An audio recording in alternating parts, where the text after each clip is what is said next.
Namaste and welcome everyone. I'm glad that we're back together again.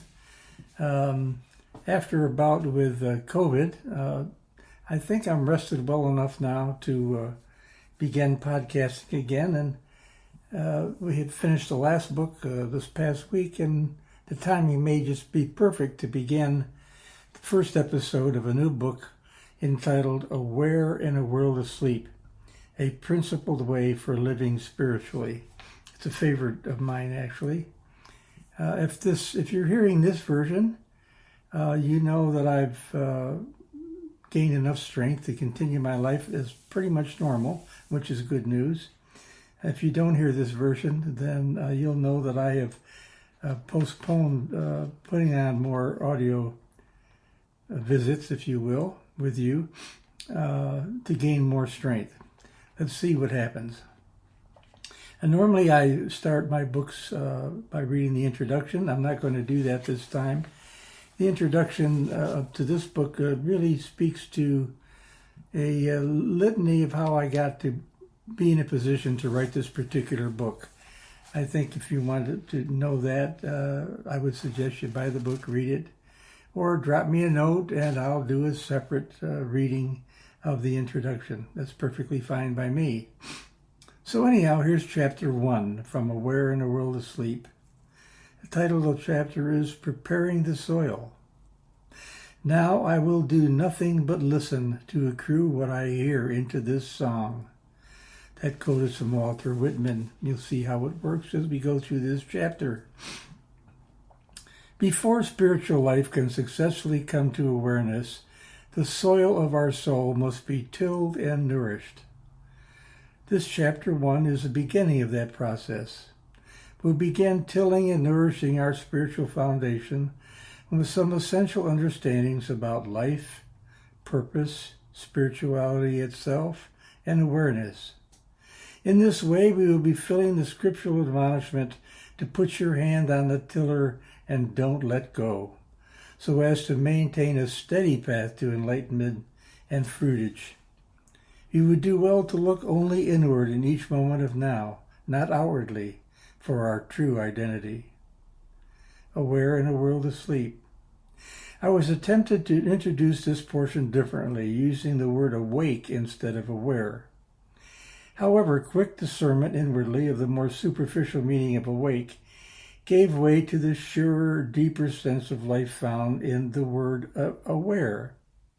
Simply put, most of us think we're awake when we see the world around us, separate from and falsely thought to be different from sleep time. The meaning of awareness speaks to a much deeper understanding of spiritual life.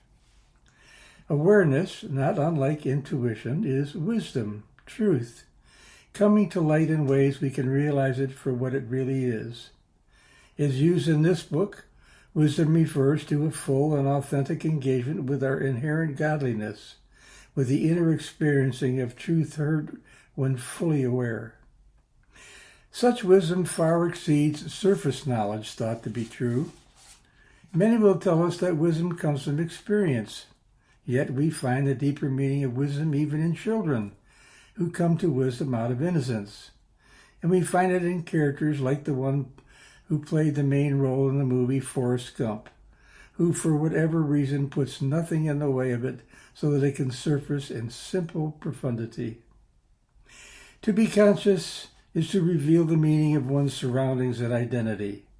It is to be spiritually sensitive, knowledgeable, and enlightened, not from what we are led to believe from those who take meaning from the world of ego, but from what we just know is right for us.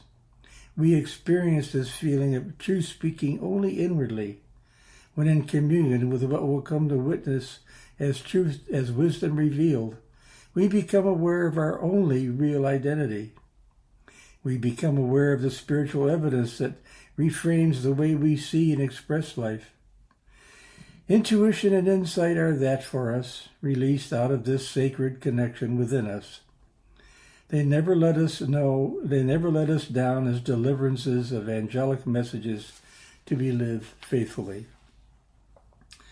When spiritually aware, we hear a calling in the silence of our hearts.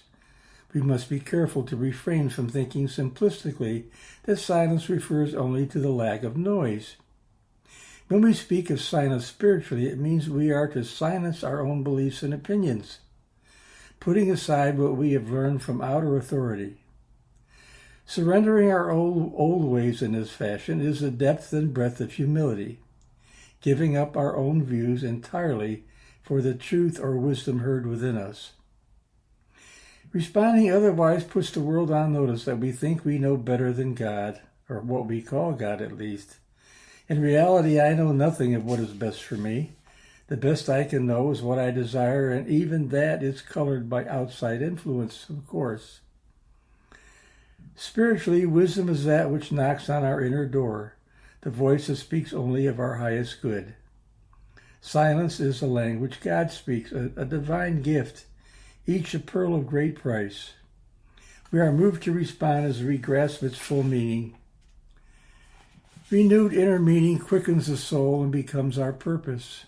Grace abounds, and we ennoble the creation process by faithfully expressing this gift to the universe. To be otherwise is to be asleep to the wisdom that awaits only to be heard and brought into being. Awareness, revealed often as intuition, is thus the key that opens the door to the one and only truth for each of us. When asleep, that is, when distracted and unaware, we are unable to hear the still, small voice. Asleep in this context refers to being numbed or deadened to inner awareness. It refers to ignorance, devoid of insight and enlightenment. We are rendered asleep primarily through distraction. In the allegory of Adam and Eve, we find Edom asleep to divine creation, dreaming that he also creates, a sign that the self-absorbed ways of ego consciousness are major distractions to abiding inner wisdom. You will recall from Scripture that Master Jesus referred to the sleeping disciples who, while he traversed the higher ground of enlightenment, grounded themselves in ignorance by giving credence to fear. In another story, Jesus pointed out that while Mary was paying attention to spiritual discernment and divine consciousness, Martha was essentially asleep to spiritual need through her investment in the distractions of material life. Each of these is an example of a dualistic illusion that most assuredly distracts from our spiritual reality. Falling asleep, living in ignorance for spiritual truth, is what we strive to overcome. Living in ignorance is what causes us to miss the mark of spiritual life. It is ignorance, not the sin or some erroneous behavior or thought, from which we must be saved.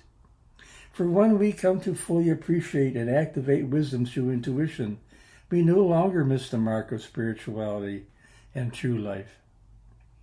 Simply put, there is only one power, not many. Only one higher purpose, one higher power, not that and. This is our highest self, wisdom, truth, and life, given some familiar names. Once distracted from this spiritual reality, we are asleep, thus unaware of our true reality and purpose.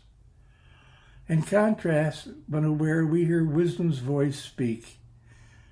Wisdom is, period. Once we are able to declare this as the way for us, we cease to speak or ask of some God external to us. We listen only. As we listen spiritually, we learn that we've missed our purpose all along. Instead of seeking something or someone to complete us, we're to become aware of only what we already are. How do we do that? I call that process the inward way, which is what you're going to learn plenty about from this offering. There's an influence of distraction, you see. There are many pragmatic ways of dealing with distraction in an ego-centered world.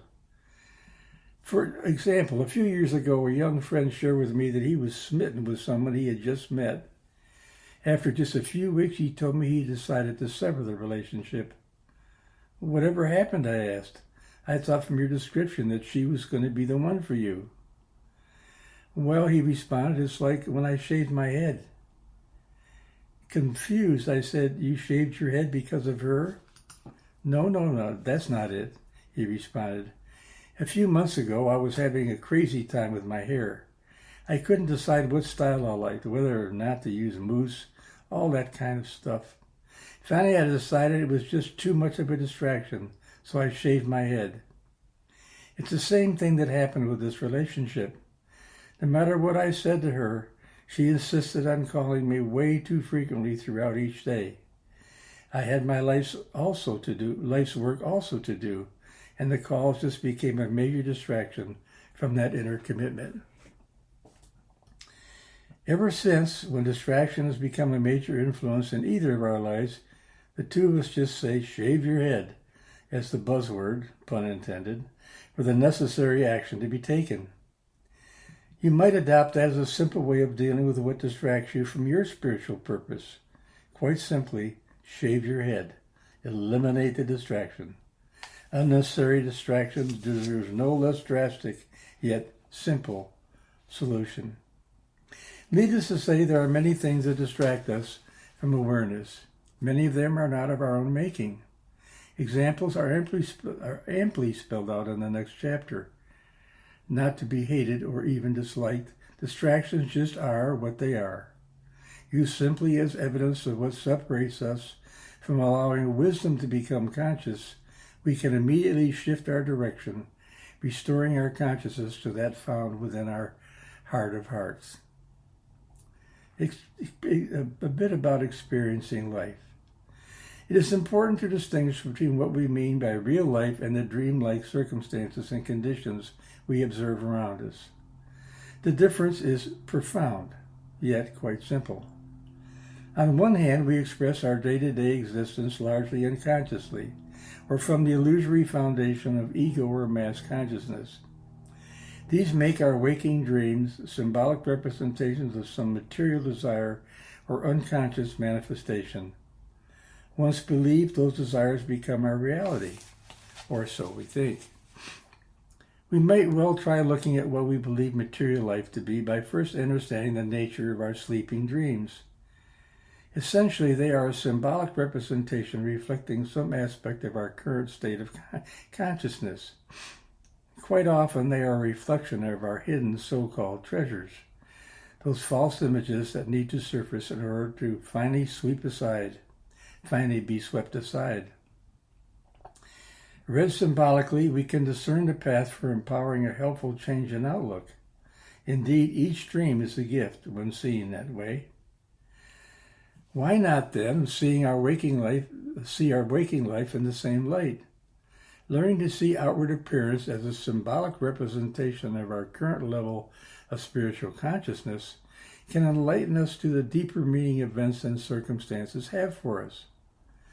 They also afford us greater comprehension of what is happening within us. In this way, no matter what we find outside ourselves, on a deeper level of awareness, it also is a gift that informs us spiritually. Each external event is like a mirror reflecting our consciousness back to us, so we can discern inner life more easily, more clearly, more profoundly. As we practice at looking at each external event and circumstance as a reflection of our inner state, we learn about the depth of spiritual connectedness within each other and the world around us. We also learn that our external world is much less threatening when we are able to look at it from a more detached viewpoint. A quick example might be helpful here. Let's say that you are disturbed by some element of another's behavior. You are troubled by what happens to be the manipulative ways he uses to gain your favor. In the context of outer appearance, informing inner spiritual perspective, the manipulative behavior says only that he has a need to manipulate for whatever reason he has. This distraction is feeling the need to know why he is doing it, or simply feeling the need to stop it. Perhaps he feels powerless to gain your approval unless he does manipulate. Well, neither the reason nor his life history in this regard really matters. But it matters that his behavior got your attention. Spiritually speaking, that's the only thing that does matter in this exchange. The key that is a gift to you is the strong feeling you have about feeling manipulated. Such a strong reaction is a sure sign that you have failed to see that you too on some level manipulate or allow yourself to be manipulated. At the deepest spiritual level, you might ask yourself a question something like this: how is it that I manipulate my life to keep from listening to the one and only truth that resides in me? Or to keep it even simpler, I wonder what this feeling is trying to tell me about myself. Exercising "I wonder" is an insightful and powerful way to reach inner meaning. Taken to the only place where the query can be truthfully answered, to the still small voice of wisdom, the answer will come to consciousness with indelible clarity, and quickly, I would add. Likewise, if you allow yourself to wallow in the other's manipulative ways without examining your reactions, you will remain a victim of your own behavior that keeps you in darkness. Interestingly, merely acknowledging the strong feelings alone, without unnecessary intellectual pursuit, usually frees up the inner spaciousness for the answer to reach the surface. Just listening to what the feeling is telling us is often enough to free the nature of its cause. The sudden awareness found in intuition or insight enlightens us, while ignoring it or judging someone else for his behavior eliminates that potential. What someone else does says something only about them, not about us. Their words only trouble us when we give them the power of our attention. We can still the manipulative behavior as long as we understand that their behavior or projection is theirs and not at all about us. Then we can laugh at the thought that we gave it power and resume our relationship with them using inner guidance. Otherwise, we are giving power to the wrong teacher. Giving no power to outside appearance is the way. Listening only to the truth of the matter, found only in the wisdom, heard in silence. On a strictly spiritual basis, life suggests that inner wisdom is the truth we are to express. Aristotle called this dimension of consciousness first cause. What he meant by this designation is that awareness of wisdom is the only real cause. Therefore, it isn't always first, not serially, mind you, but the first and only cause. This is such an important truth to fully comprehend. Wisdom truly heard is what instills and initiates all authentic demonstration. Wisdom found in inspiration is that which parents all expressions of this awareness. It is a vernacular of old world theology. Inspiration, wisdom, is the father of all demonstration. But that is literal meaning. We are speaking spiritually here, where father means to parent, to bring to life. Life is not experience itself. Such a designation of experience falsely renders us as victims of outward appearance. Given a spiritual context, experience is framed by the nature of consciousness we are reflecting each moment. In this way, experience becomes an active verb instead of some complacent noun. We are quickened to the core by the difference. In this spiritual state, we come to see that appearance itself is not truth. We comprehend that only wisdom brought the spiritual awareness, is truth speaking to us. And any judgmental label I place on some outward appearance renders my experience of it. I make it something it is not. Any physical appearance, any event or circumstance is simply what it is, and needs no label or judgment from me at all. It is this labeling and judgment that causes attachment, a judgmental feeling to it. What gives the imaginary power to it? And what creates duality is something real. Nothing in and of itself has power.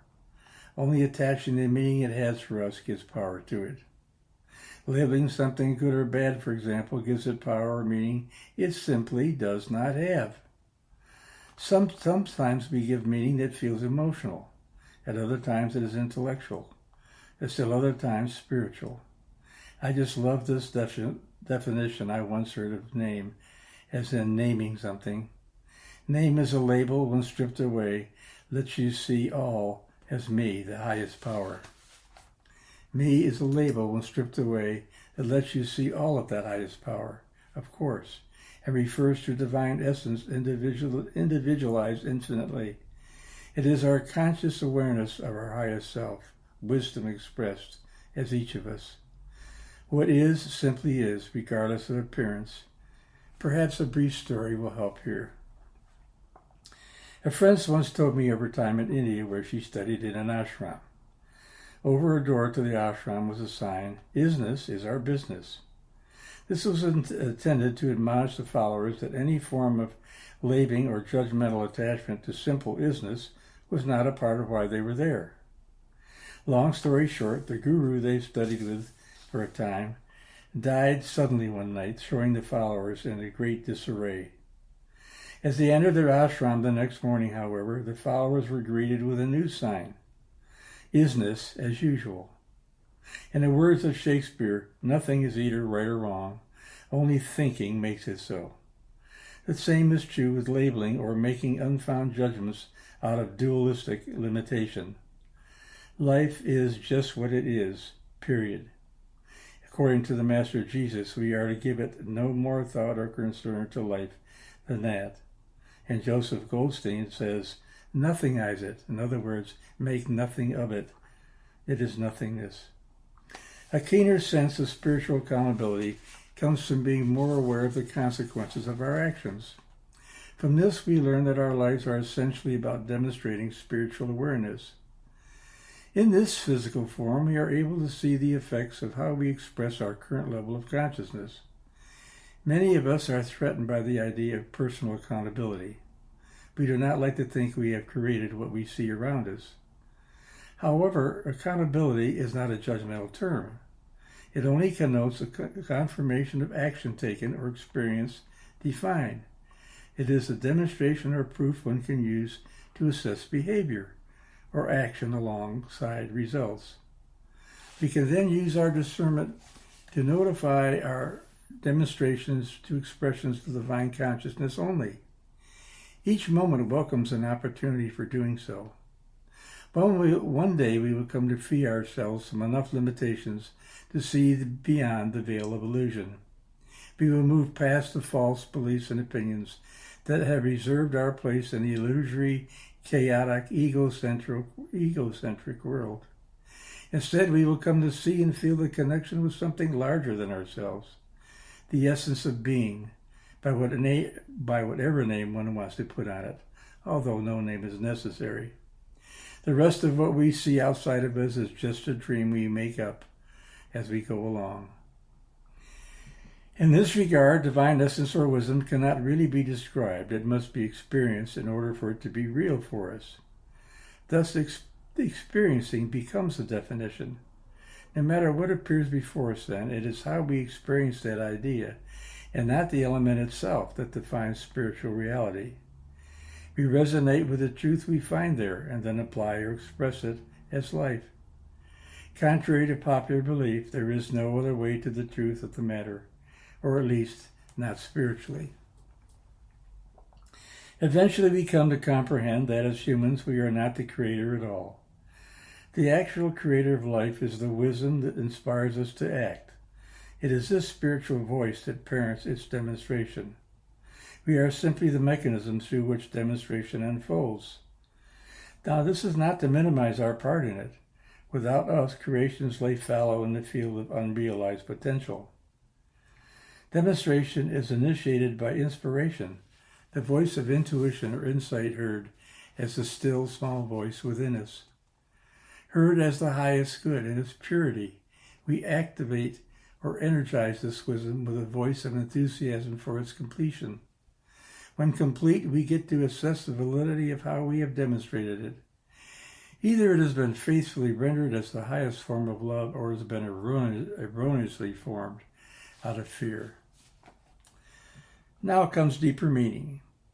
It is important to reinforce that this life is about the spiritual world, although the physical and material could be highly influential or affected by the spiritual. It is in this realm of divine inspiration that spiritual direction is revealed with clarity. Spiritual life or inspiration cannot be proved through physics, by material, or through the physical body, and certainly not with beliefs and opinions. This is what is meant by the term metaphysics. Spiritual experience is beyond physical evidence. Further to the point, metaphysics speaks to what it is that orders our lives on a day-to-day basis. What we are talking about here is the state of spiritual or divine consciousness about the sacred ideas held in wisdom and not intellectual pursuit. Intellectual pursuit without spiritual comprehension is like an egg with no yolk, devoid of any real substance, actually life without soul. This is why we sometimes feel we are in this world but not of it.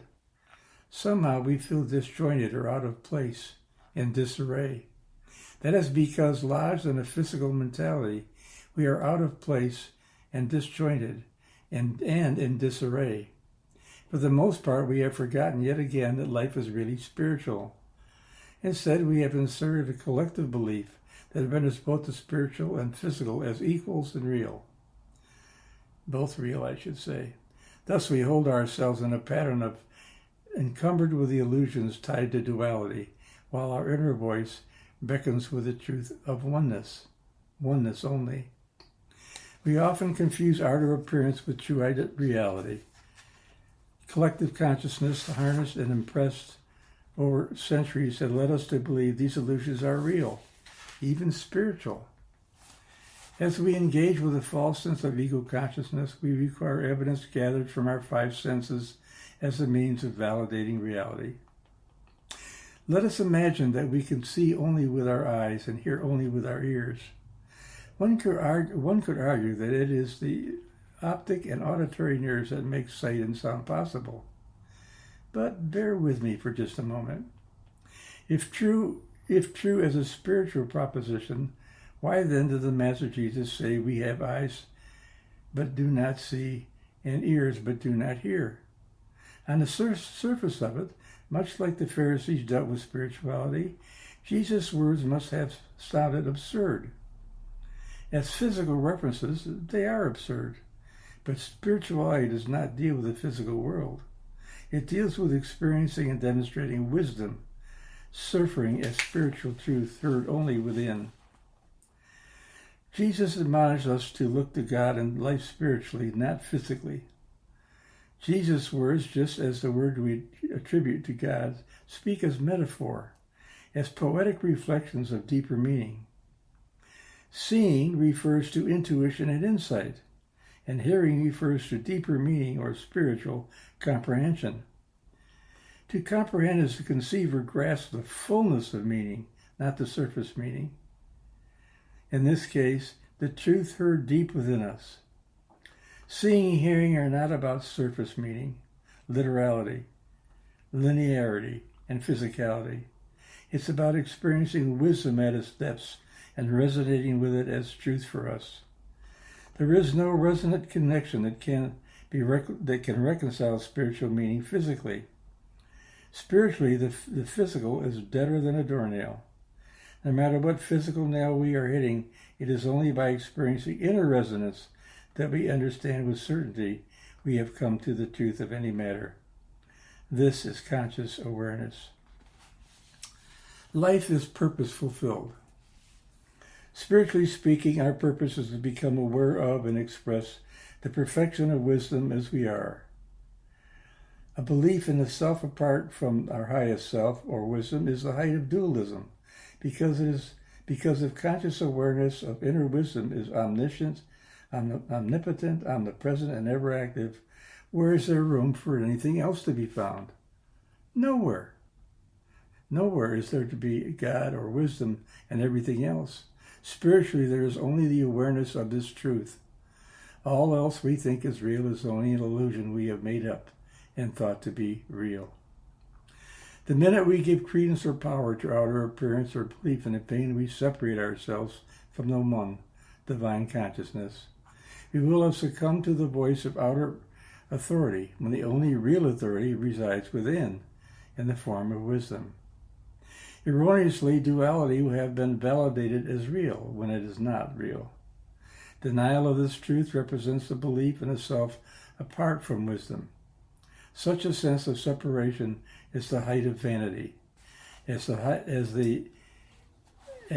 of ill-formed dualism, Shakespeare would call it the vanity of vanities. Try envisioning the one individualized as us this way. Picture a large piece of exquisitely fashioned crystal. Drop it to the floor and see it shatter to pieces. What remains is still crystal, is it not? The thing that is different is the shape of each individual fragment, but the essence remains the same. That is what it means to be oneness individualized. On a day-to-day basis, we are our current consciousness expressed. To be sure, what we see outside us is merely an outpicturing or manifestation of our consciousness at the moment. If we are expressing the falsity of ego consciousness, then outer consciousness and events are likely to be in disarray and erratically formed. Becoming more open to the conscious awareness of the wisdom residing within, we make considerable shifts that overcome past perceptions and deceptions tied to the illusions of ego consciousness. Our lives reflect the new depth of meaning. We come to see that so-called physical body is not physical at all, but a body of current conscious awareness. This is the body Master Jesus spoke of when he told us we would be taking our body with us when we drop the physical one. Whatever constitutes our level of consciousness at our moment of physical passing is what goes with us as our ascended body, albeit an esoteric one. With this in mind, it is clear that I am not Jim, but the idea of Jim. Actually, my current idea of Jim expressed outwardly. We are all similar in this regard, so it becomes us to become more consciously aware of our engagement with wisdom, so we can express that faithfully instead. I often wonder with more conscious awareness of inner wisdom would say about the idea of Jim I currently hold. Only my full spiritual awareness will bypass or supersede the plethora of limitations I have placed on such an idea of Jim. The power of listening.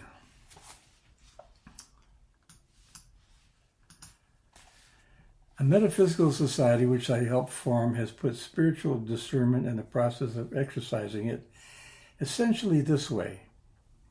We gather as seekers of inner meaning, wisdom, and the nature of unseen realities.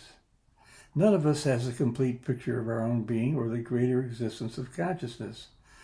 So we come together from our myriad paths, seeking to add to a greater comprehension, while sharing in the inner knowledge and experience of others on a similar journey. In this, we come to honor and celebrate our differences in the process of spiritual inquiry. We are not a group consisting of people seeking therapy. We are not a debating society. Neither are we a platform for personal, economic, or political agendas. Thus, our only imperative, hear this, thus our only imperative is to listen while deeper meaning seeks our awareness. Such treatment of life requires a level of listening that is akin to hearing and celebrating the beauty punctuated by the silence heard among falling snowflakes. While meditating, it is not in the images that cross our minds that we find wisdom. We find wisdom by patiently acknowledging the spaces between the images, and by experiencing the conscious awareness we find there. Spiritual discernment is not found in one's beliefs and opinions, for they limit us in significant ways. Beliefs and opinions distract from purposeful spiritual experience. This is akin to looking to the Big Dipper at high noon. It will not be visible then.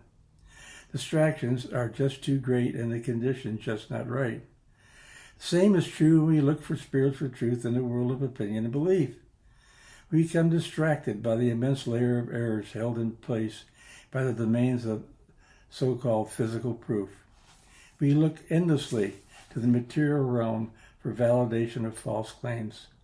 So duality surfaces again and again as a false idol. Yet again, we need to shave our head of distraction from spiritual reality. Sometimes we hear an inner truth or conscious awareness expressed as an aha moment. It also comes to us through intuition or as a sudden insight. Every so often it strikes like a bolt of lightning, enlightening us to some new awareness. Also, by practicing spiritual inquiry, that is, by asking inwardly if a certain path is right for us just now, we can learn to hear a spiritual answer that is to be revered. We are spiritually uplifted by the gifts we find there and are transformed in the process.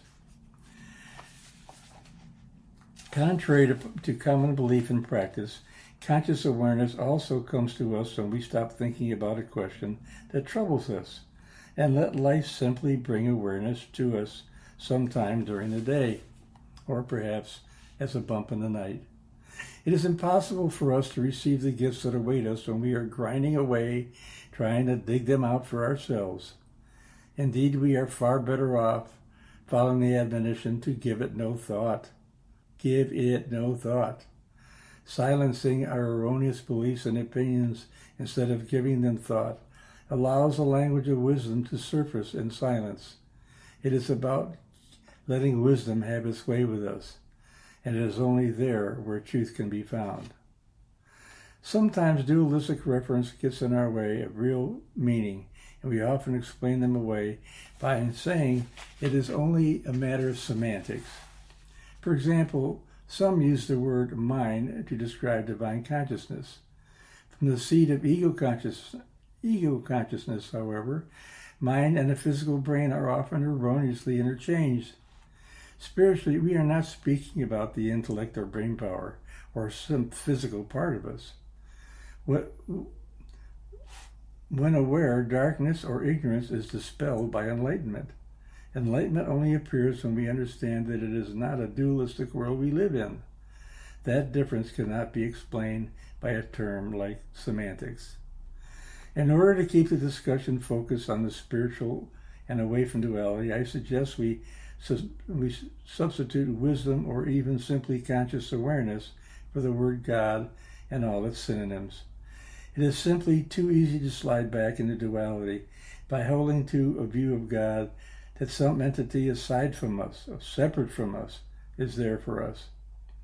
This only recreates God as man's false image and is all too easily believed. It can also take us back to our religious upbringing, for better or worse. Conscious awareness, wisdom, or inspiration conveys spiritual meaning. The deeper meaning or consciousness that is pure and perfect spiritual essence. Spiritual meaning emphasizes that wisdom is the deepest and only spiritual level of consciousness. It also emphasizes the difference between the consciousness of our higher self and the falsely held beliefs and opinions we obtain from the illusory world of ego or some outward God. The ego and mass or collective consciousness express only illusion, a waking dream, a false world of duality, and not spiritual reality at all. Spiritual discernment. I come at spiritual discernment with one basic premise. Daily activity and appearances, like art, are not here to answer questions. They are here to ask them. Such outer signs act as mirrors to direct our eyes, our spiritual vision, as it were, to real answers. Spiritual conscious awareness becomes clearer and clearer to us as our ability to hear the still small voice of wisdom within improves. No less than Ralph Waldo Emerson validates this claim in his treatise, Self-Reliance. A foolish consistency is a hobgoblin of little minds, adored by little statesmen, philosophers, and divines. With consistency, a great soul has simply nothing to do. Speak what you think now in hard words, and tomorrow thinks in hard words again. though it contradicts everything you said today.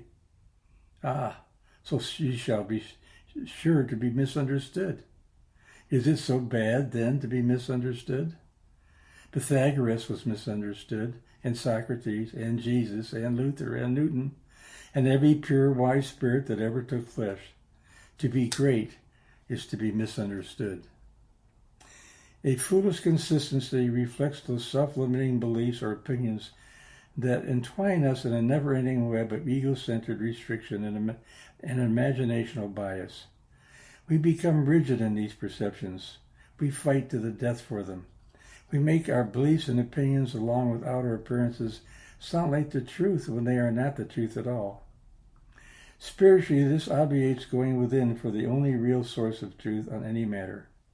Nor do we question any of the mythology that has held our dysfunctional world of duality in place. Indeed, a foolish consistency is the mischievous imp that leads us astray from the conscious awareness of inner wisdom. Thinking, as Emerson uses the term, is not about intellectual pursuit, so often applied by literalists. It's about the awareness of wisdom we find by listening for the still, small voice and coming to deeper meaning. The truth of which Emerson speaks he calls intuitions.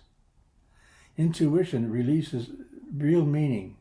Truth heard in silence, the language wisdom speaks. Emerson calls this perpetual spiritual sourcing from intuition self-reliance. I call it self-reliance with a capital S, in order to highlight the self as our spiritual and most natural state of being. The real point of questions is neither the importance of the answers nor even the process used to obtain them. Each question is simply a reminder to go into our heart, to the source of the only truthful answer to any of them. This is the only real source because the only real question, like the only real life, is spiritual in nature. Otherwise, we find ourselves once again in the lap of duality. This great source of truth is what Jesus called the kingdom within. We arrived at the kingdom through awareness. When practiced faithfully, we are rewarded with the only genuine pathway for each of us. Indeed, each answer of this kind is a pearl of great price. When we fail to grasp and express each pearl as it is revealed to us, we do so at our spiritual peril. What's the vehicle that guides you through life? There's a story that made the rounds of the internet recently. I have used it widely at presentations about spiritual discernment. As the story unfolds, we find a global evangelist,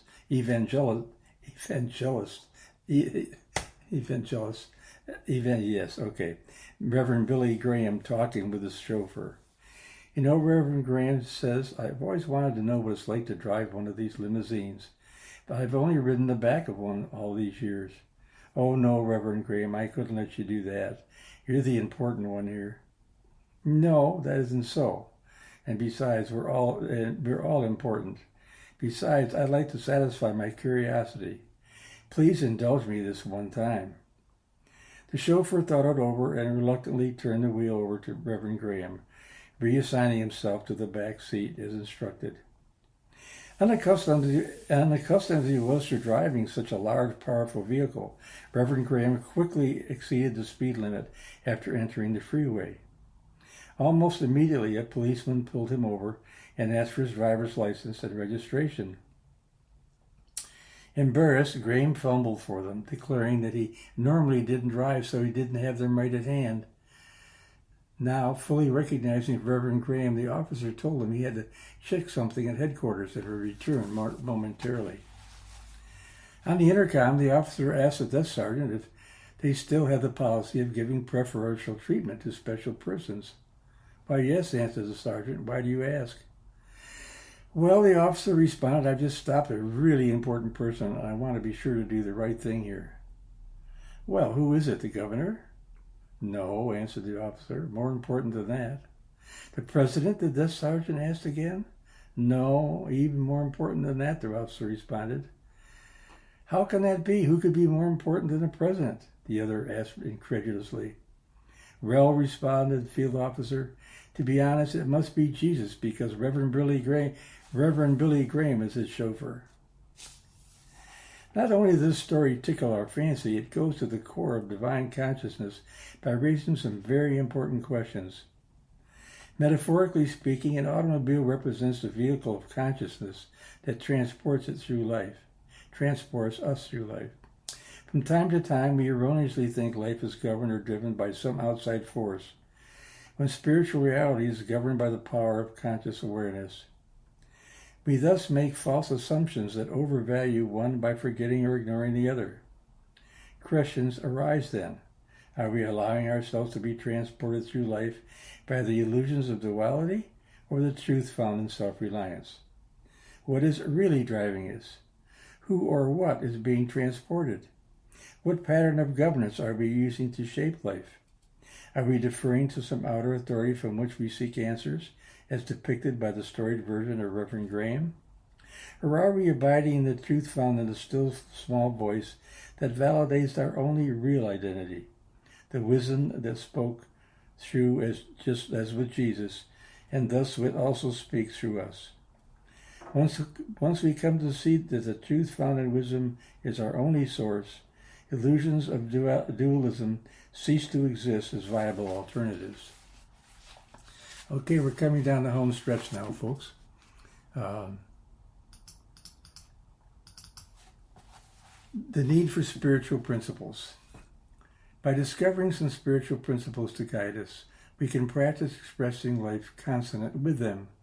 We can transform our lives through the essence of spirit instead of wallowing in a disarray of a world that sees itself apart from our higher self.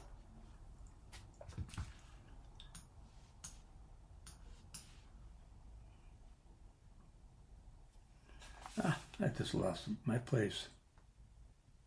At the core of such principles is the necessity to stay aware of our inherent wisdom and to be faithful only to that.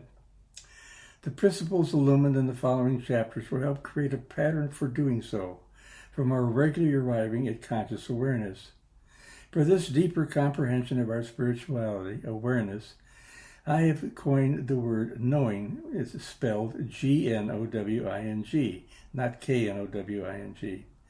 Some would call this a rather esoteric or affected utterance, but I prefer to think of it simply as a way of expressing the truth of the matter.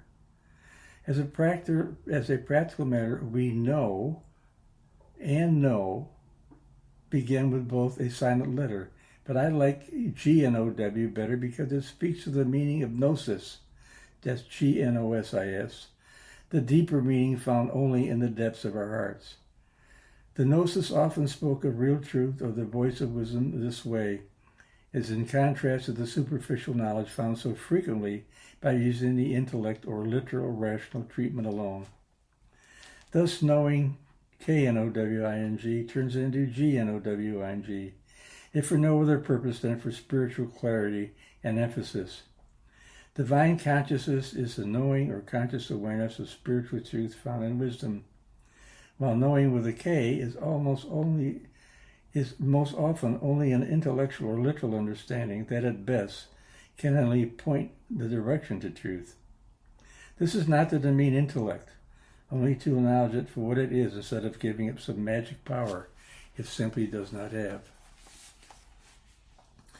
The terms ego and collective or mass consciousness are used to refer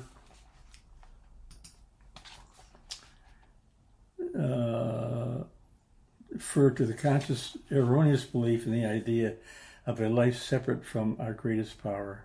Neither they nor what they deliver to us are real. We only think that to be true. When we are able to discern this illusion through awareness, we cease experiencing duality. We awaken from the dream and experience communion with all that is. If we continue expressing ourselves from the false imagery of ego or mass consciousness, eventually we will come to see that this is too high a price to pay for nothing but empty promises. Spiritual perception sharpens through the acknowledgement of infinite spiritual potential. As our views of life are reformed, reframed, and enlightened, we succumb to a life grounded only by the voice of wisdom heard in silence. Here and now we find the spiritual reality that is to be lived and celebrated as our only real identity. There are those who would have us attempt to become perfect at replicating some religious dictates. We are led to believe we must earn our way into some illusory heaven. Let this false premise or idol fall by the wayside. Living through spiritual awareness is heaven on earth, and we already have all we need to maintain our place there. Awareness is the true wisdom of the truth. Wisdom speaks is the place and the only substance. All is one. The principles you'll soon see form real knowing, the deeper meaning established as we investigate the foundation for living spiritually. Before we get into them, however, I will take you on a brief journey to the land of Nod. The land of Nod is the territory attributable to concepts, beliefs, and opinions that have put us asleep spiritually. They have rendered us dead to the world and dead on our feet, and to the life of spirit, and thus to the way of conscious awareness. It is this kind of sleep and death from which Jesus awakened others, and now the way for fulfilling his promise to us is found, and it is up to us alone to fulfill it. That ends the episode 1 of our new book, Aware in a World of Sleep, A Principled Way for Spiritually Living. As you know, I like to end each session, each podcast with a saying from some other entity entirely, and just leave you something to chew on between now and next week. You aren't meant to be understood by everyone. You're meant to blow some minds and break belief systems. I'm going to say that one again, because most of us don't understand that. We aren't meant to be understood by everyone. We're meant to blow some minds and break belief systems. That I hope we will do every day, all day. And so, my dear friends, until next week then, I wish you a happy week, a life filled with love and wisdom. Namaste. I love you.